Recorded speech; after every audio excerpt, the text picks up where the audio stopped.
नमस्कार बच्चों। इस ऑडियो बुक का टॉपिक है आबंध कोण, बॉन्ड एंगल।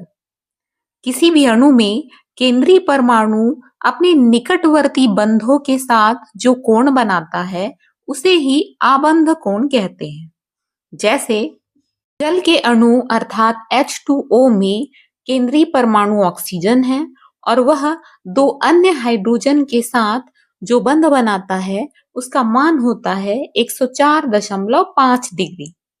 इसी प्रकार अमोनिया अर्थात NH3 में केंद्रीय परमाणु नाइट्रोजन 3 हाइड्रोजन के साथ जो बंध बनाता है उस कोण का मान होता है 107 डिग्री। आइए अब जानते हैं कि आबंध कोण का मान किन किन कारकों पर निर्भर करता है।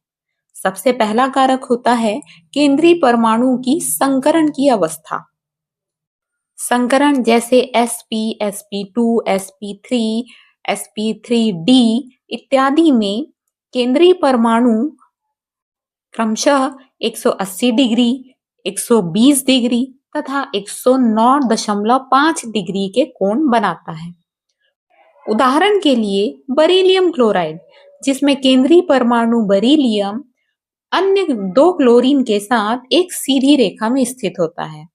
इस प्रकार यदि हम बेरिलियम को केंद्र मानकर बॉन्ड खींचे तो हमें 180 डिग्री का बॉन्ड एंगल प्राप्त होता है।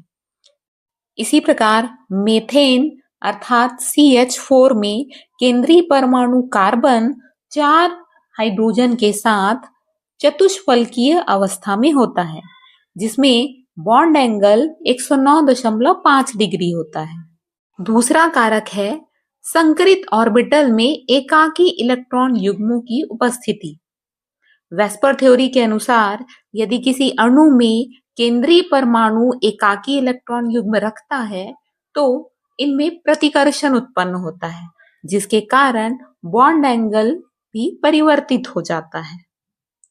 तीसरा कारक है बंधित परमाणुओं की विद्युत ऋणात्मकताएं। यदि बंधित परमाणुओं की विद्युत ऋणात्मकताओं में अंतर अधिक होता है तो इनके आबंध कोण का मान भी बदल जाता है। जिस अणु के केंद्रीय परमाणु की विद्युत ऋणात्मकता कम होती है उसका आबंध कोण का मान भी कम होता है। फिर से सुनिए, जिस किसी अणु में केंद्रीय परमाणु की विद्युत ऋणात्मकता कम होती है उसका आबंध कोण का मान भी कम होता है। जैसे अमोनिया का बंध कोण 107 डिग्री, फास्फीन का 94 डिग्री, आर्सेनिक हाइड्राइड का